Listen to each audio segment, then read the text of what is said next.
Let's talk tech, ladies and gentlemen. And with that, welcome on behalf of the Audi Communication here to this new format. It is called the Audi TechTalk.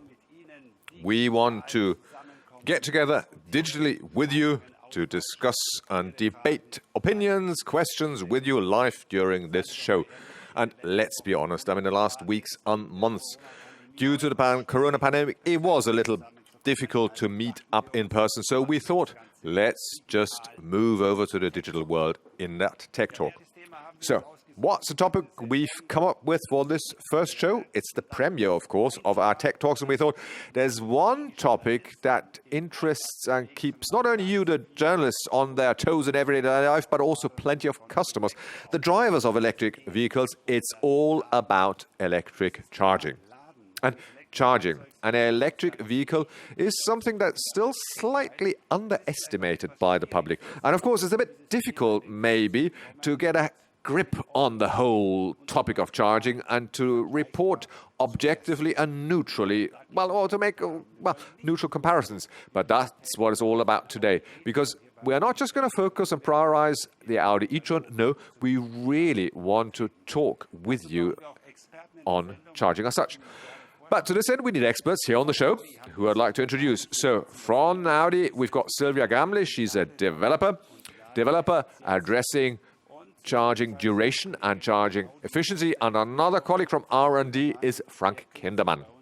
He is in charge of the battery development at Audi. But let's get started straight away. So, question to you, Silvia.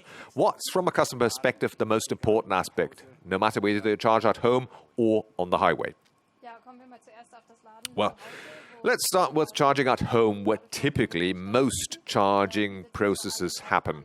Here, of course, it's often worth your while to use the standing time of the car overnight when the car is normally parked in the garage. And here, I would make sure that charging happens overnight, a full charging overnight. In the e-tron, for example, we've got a 3-phase onboard charger on board by standard that can take up to 11 kilowatts, which means about 9 hours to fully charge the battery. It will happen only seldom that you, of course, reach your home with a fully flat battery, but in that case, as I said, it will cover all eventualities.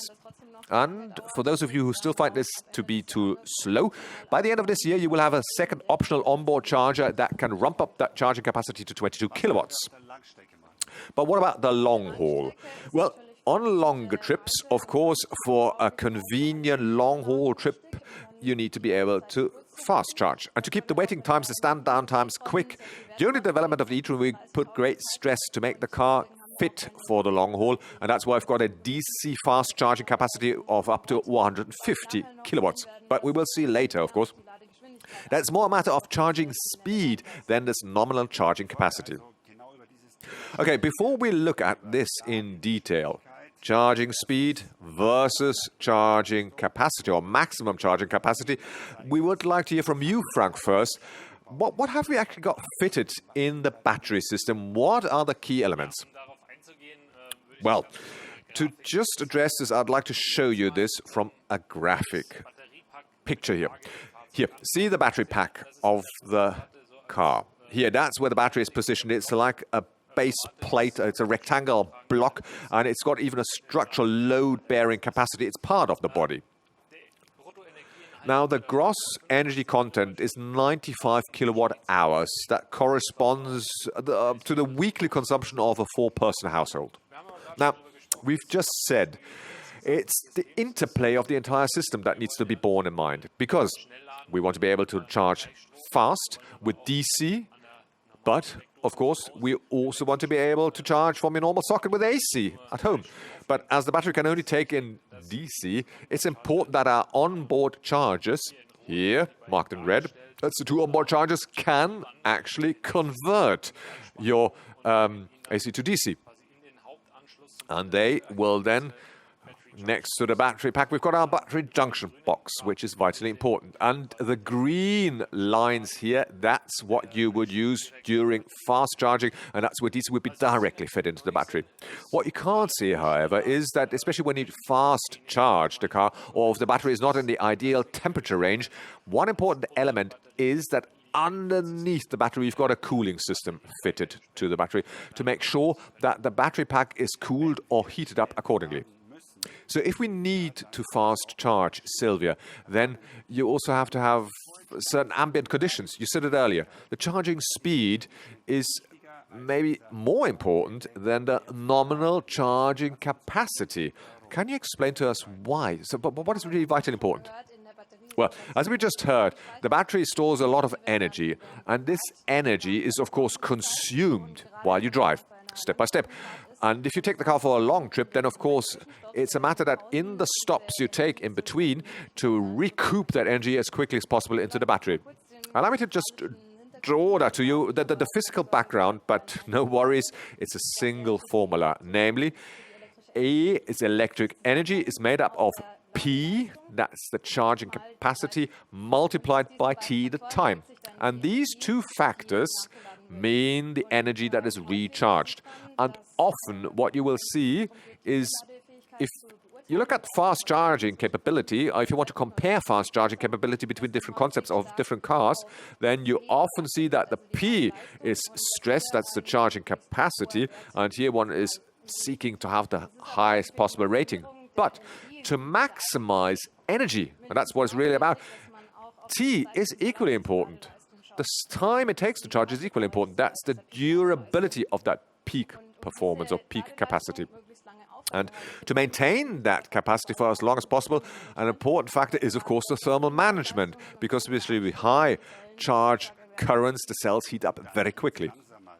And that slows down the charging. It's a bit like the analogy with an airplane, the boarding of an airplane, dear colleagues. You know, at the start, it's easy and fast to enter the plane, but the more people are in the plane, it gets blocked and log jumped, and of course it also heats up like with the battery, and of course the boarding process slows down. So it's the same principle here in the battery. So Sylvia, you could say that with the HPC, the fast charging with a high nominal rating, the speed and the durability is just as important as the capacity. Indeed. It's really a matter of the energy, and to recharge that energy as quickly as possible, then if you compare it with the competitive situation, you can see there's one significant conceptual difference that I'd just like to show by a next diagram. Because here, have a look. Energy, as I said, is made up of P, the charging capacity, and T, the time. And what you can see is you've got concepts from the competitors that are capable of charging very quickly at the start, peak capacity, and then fall off quickly as well. But the e-tron has a concept where we maintain the charging capacity continuously over a long time. So if you compare the blue line, that may go up to a higher capacity initially, look at the integral underneath the graph, because that is really our energy that we're taking in. And if you compare this with the red curve, though you have a higher capacity at the start, but if you compare these two, you will find that the red graph, of course, is an advantage later on over time. So let's just hold on to the following aspect. It's a matter of how much kilowatt I can recharge over a given period of time. That alone guarantees the shortest possible stand time at the charging pillar. So if we talk about fast charging, it's not necessarily just a matter of being the very fastest, not just a sprinter, because let's just have a look at this animation, the animation that shows you on the motorway, where the data here scientifically underline what's happening. Exactly here. That's, in this animation, a direct comparison of what I've just shown you. That's the conceptual difference of the blue graph that goes up very fast and very high, but as you can see, drops off equally fast and early on, while the red e-tron stays on a high charging capacity for an extended period of time. And we start at comparable ambient conditions, 5% SOC, and with the two different concepts, as you can see, the effect is that both reach the 80% roughly at the same time, namely within 30 minutes. But what I like to stress in particular, that between 80 and 100%, where typically the charging capacity really drops off significantly, the e-tron retains a pretty high charging capacity. And thus, in 45 minutes, we can fully charge the car from 5 to 100%. Thank you, Sylvia. You've also tested this out in practical life, and let's just have a look at this clip here.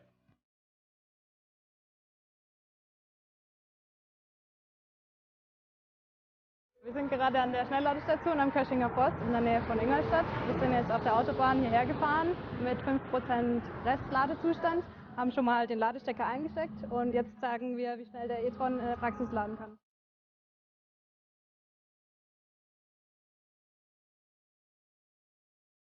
Wir laden jetzt hier seit 23 Minuten, haben jetzt einen Ladezustand von 68% erreicht und laden immer noch mit 152 kW. Wir haben jetzt die 80% erreicht in 28 Minuten. Wir laden jetzt immer noch mit 113 kW weiter bis auf die 100%.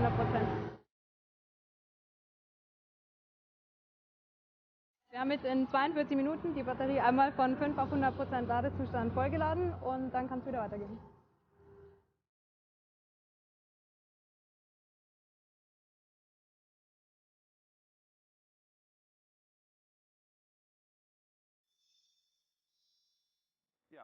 Well, you could see that, how proud you were of that charging capacity and how quickly, well, you recharged and how much time there was left.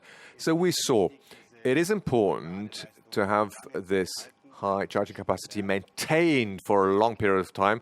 So for that, you need to have a solid thermal management, which means not to have the battery heat up too fast, too high, or to have them too hot. So Frank, maybe you just come over here to the exhibit, because we've got a cutaway model here with us on stage, and it'd be interesting to see what we've actually fitted into that battery pack. This is actually what you see underneath the e-tron, is that right? Indeed. In the graphic slide behind me, you can actually see how that coolant circuit works and how it's positioned underneath the batteries. You can't see it here, actually, on the cutaway model, but nonetheless, we can see through it. This is here how coolant comes here through this lattice, and then heat, of course, shown here in red, dissipates through that coolant. Now, you have to bear in mind that the cells feel best anywhere between 25 to 35 degrees Celsius. And with that, that's when they are their ideal operating temperature and also their best charging capacity. But if I, of course, have a lot of charging capacity, I have a lot of excess heat that I have to dissipate. What you can also see here from this cutaway model is that we've got this lattice, as I call it, from underneath. We've stuck it with a glue underneath. That is a glue that has a thermal conductive capacity. And here, this pan, which is actually separated from the coolant, has it fixed.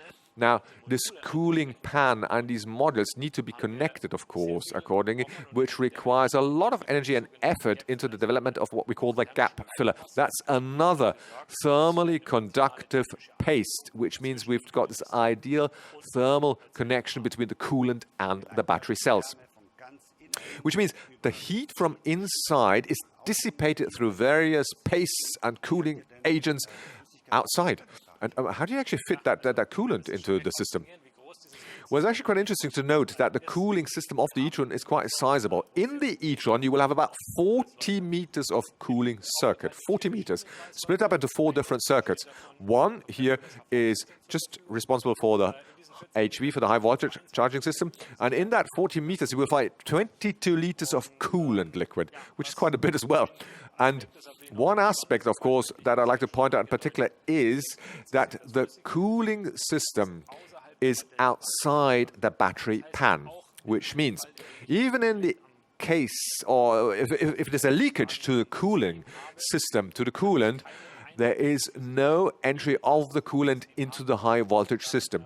That's quite important to note, because that could trigger a thermal event. Okay, that's an important safety factor that we don't want to shy away from. Thank you very much. That's an important element. And of course, this recording is something we want to share with you, dear colleagues out there at your screens, so that you can look it up in more detail later on. Maybe I can just summarize the core statements of that brief presentation. The nominal charging capacity says only a limited amount about the standing time you take at the charging booth or station. What's more important is the charging time, namely how much energy you can feed into the battery over a given time, because that alone is actually vitally important for the range, which we at the e-tron would like to just outline, because it's easy figures to remember. 10 minutes of charging means 110 kilometers of additional range. 20 minutes equals 220 kilometers of range.